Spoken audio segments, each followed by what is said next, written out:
اگر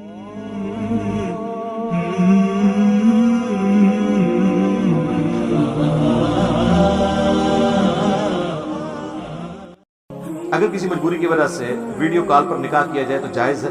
بالکل جائز ہے، اگر غرر نہ ہو۔ غرر یہ ہے کہ یہ دھوکہ نہ ہو کہ ویڈیو کال پہ لڑکا اور لڑکی کوئی اور دکھائے جائے اور نکاح کسی اور کے ساتھ کرا دیا جائے۔ ہاں، یہ سب سے بڑا مسئلہ ہے۔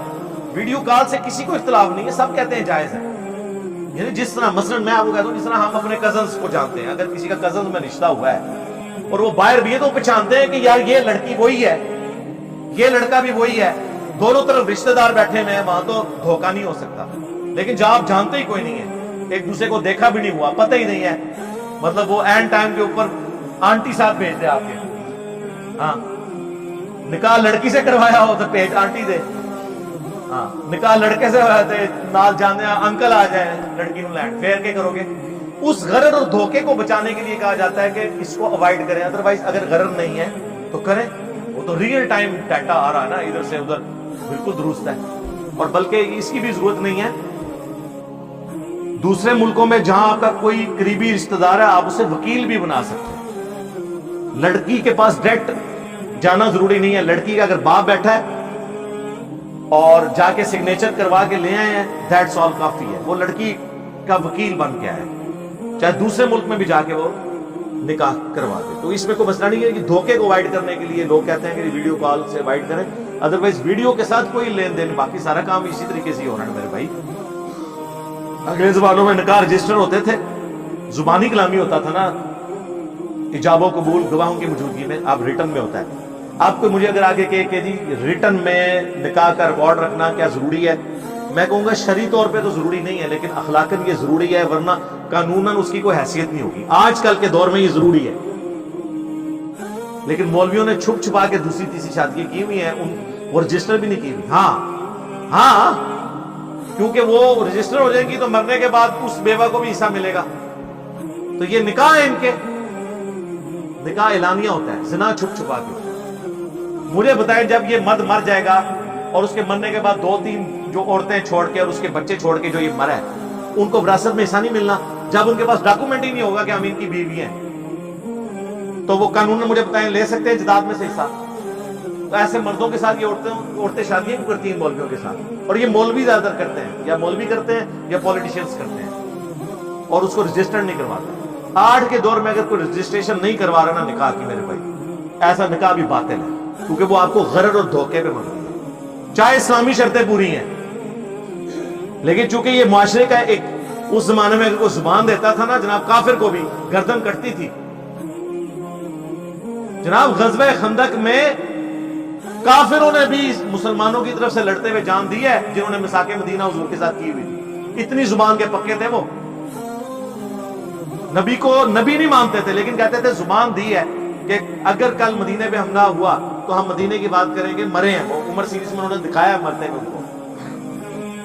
آج کل لوگوں کی زبان ہی نہیں ہے، ریٹن میں ریکارڈ ضروری ہے۔ علی بھائی کیا ڈاکومنٹس میں عمر کم لکھوانا گناہ ہے، اور کیا میں بعد میں عمر کم کروائی جا سکتی ہے؟ دیکھیں جی، اگر آپ نے کسی کو دھوکے کے طور پر یہ کام کیا ہے نا، بعض اوقات جس طرح سرکاری عمر کے لیے لمٹ ہوتی ہے 30 سال کی، آپ کی عمر تھی 32 سال، آپ نے شناختی کارڈ میں چینج کروا کے اسے 29 کروا لیا، پھر تو ظاہر ہے آپ نے کسی کا حق مارا ہے۔ ونس کسی کا آپ حق مار رہے ہوتے ہیں وہ گناہ تو ہوتا ہے۔ اگر ویسے کام لکھوائی بھی تھی کسی نے، اور یعنی وہ بعض اوقات اندازے سے پرانے زمانوں میں تو عمریں لکھی جاتی تھی نا، تو اس میں کوئی مسئلہ نہیں ہے، کوئی یہ گناہ والا کام نہیں ہے، ایک ڈاکومنٹ۔ لیکن یہ ہے کہ اس سے کسی کو دھوکہ دینا مقصود نہ ہو۔ کوئی شخص جو ہے وہ بعض اوقات عورتیں جو ہے وہ ان سے شادی بیاہ کے موقع پر جب رشتہ طے ہو رہا ہوتا ہے اس وقت وہ بتاتے ہیں جی 25 سال کی ہے، بعد پتہ چلتا ہے وہ 30 سال کی ہے، تو یہ دھوکہ نہ ہو۔ اور اگر ایسا ہو گیا ڈاکومنٹس کے اندر، تو آپ رشتے کے موقع پر یا نوکری کے موقع پر جس کے پاس آپ گئے ہیں اس کے سامنے یہ چیز ہائی لائٹ کریں، اگر آپ سمجھتے ہیں ضروری کہ یہاں پہ کسی کا حق مارا ہے۔ لیکن آپ کی عمر تھی 29، آپ نے لکھائی 27، اور حد عمر تھی 30 سال نوکری کے لیے، تو آپ 30 کے اندر ہی ہیں، تو آپ کسی کو بتانے کی بھی ضرورت نہیں ہے، تو چینج کروا سکتے ہیں تو کروائیں، لیکن وہ بڑا مشکل کام ہے، وہ اس کے لیے آپ کو دوبارہ یونین کونسل میں جانا پڑے گا، وہاں سے وہ برتھ سرٹیفکیٹ اگر اس زمانے میں آپ کے والدین نے جمع کروایا ہوا، آج کل تو چلیں یہ ریکارڈ مینٹین ہے، زیادہ تر تو بچوں کی پیدائش جو ہے وہ ہاسپٹلس میں ہو رہی ہوتی ہے، تو اس لیے وہ ریکارڈ مینٹین رہتا ہے۔ پرانے زمانے میں تو صرف امیر لوگوں کے بچے ہی ہاسپٹلس میں ہوتے تھے، غریب تو بیچارے وہ دائیوں سے کام چلا رہے ہوتے تھے۔ اللہ کا شکر ہے اب تھوڑی سی وسعت آئی ہے، تھوڑا لوگوں کو شعور آیا ہے، اور یہ پازیٹیو چیز ہے۔ میں آپ کو بتاؤں، پہلے یعنی 50% تو چلے زیادہ غلوب ہو جائے گا، 30 to 40% عورتیں ڈلیوری کے دوران شہید ہو جاتی تھی۔ ہاں یہ حدیث ہے سنن نسائی میں، جو 7 لوگ شہید ہیں نا، ان میں سے ایک وہ بھی ہے جو ڈلیوری کے دوران فوت ہو جائے۔ بخاری مسلم میں تو 5 آئے ہیں نا، ٹاؤن کے مرض میں مرنے والا، اللہ کی راہ میں مرنے والا، آگ میں جل کے مرنے والا، پانی میں ڈوب کے مرنے والا، پیٹ درد سے مرنے والا، اس طریقے سے دیوار کے نیچے دب کے مرنے والا۔ سنن نسائی میں یہ بھی الفاظ ہیں کہ جو ڈلیوری کے دوران عورت مر جائے۔ لیکن اب دیکھیں یہ ڈیتھ ریٹس شہروں میں تو کافی کنٹرول ہو گئے ہیں، کیونکہ لوگوں میں اویئرنیس آ گئی ہے، لوگ ریگولر وزٹس کرتے ہیں لیڈی ڈاکٹرز کے، اور کرنے چاہیے۔ اور کاموں میں پیسے ضائع نہ کریں آپ، فاسٹ فوڈ کھانے میں، لیکن وائف کی صحت کے لیے اور یہ ساری چیزیں، جبکہ آج کل ہماری خوراکیں بھی اتنی خالص نہیں ہیں، اور ہمیں جو ہے وہ پرانی بوڑھیوں کی وہ نصیحتیں بھی اویلیبل نہیں ہیں۔ اگلے زمانوں میں تو آپ دیکھیں عورتیں کتنا خوراک کا اہتمام کرتی تھی بچیوں کی، کہ ظاہر ہے کہ ایک پورا جسم ہل جاتا ہے اس پوری ایکٹیویٹی کے بعد۔ اب لوگ نہیں کرتے، اس لیے آپ دیکھتے ہیں کہ پھر کچھ عرصے بعد عورتیں پھر شادی کے بعد بیمار ہو جاتی ہیں، پھر مرتے دم تک بیمار ہی رہتی ہیں۔ ہاں کوئی نہ کوئی بیماری لگی رہتی ہے۔ علی بھائی میرا سوال یہ ہے کہ میرے انکل نے چاند دن کی بچی کو گود دیا، اس کی ولدیت میں اپنا نام لکھوا دیا، غلط کیا جی میرے بھائی۔ اب ان کو ایک مولانا صاحب نے کہا کہ اس بچی کی ولدی سے اپنا نام ہٹا کر اس کے باپ، بالکل صحیح کہا جی، صحیح بخاری مسلم میں حدیث ہے کہ ایسے شخص پہ جنت حرام ہے جو اپنے باپ کا نام بدل لے۔ اب وہ تو بچی چھوٹی، اس کو تو نہیں پتا، تو یہ آپ جنمی والا کام نہیں کر سکتے، اوریجنل باپ کا نام ہی لکھیں۔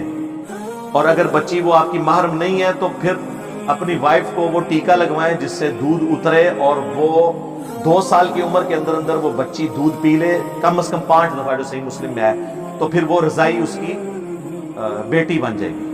اگر وہ اس لینے والے مرد کی بھانجی یا بھتیجی ہے پھر کوئی ضرورت نہیں، لیکن نام تو پھر بھی چینج ہوگا۔ سوال یہ ہے کہ رشوت لینے والا اور دینے والا دونوں جہنم کی آگ میں ہے، مگر پاکستان میں اکثر جگہوں پر اپنا جائز کام، اس پہ میں کئی دفعہ بول چکا ہوں، جائز کام کے لیے آپ رشوت دے سکتے ہیں اگر وہ آپ کی بنیادی ضرورت ہے، جیسے بجلی کا میٹر نہیں لگتا، اس میں صرف لینے والا گنہگار ہوگا۔ آپ کس کیٹیگری میں آئیں گے؟ جو قرآن میں ہے 4 جگہ کہ اگر زندگی موت کی کشمکش بن جائے اضطراری کیفیت، تو پھر آپ مردار، سور کا گوشت، خون اور غیر اللہ کے نام پر ذبیحہ بھی کھا سکتے ہیں۔ حتیٰ کہ سورۃ النحل میں آیا کہ کلمات کفر بھی آپ بول سکتے ہیں اگر زندگی موت کی کشمکش بن جائے۔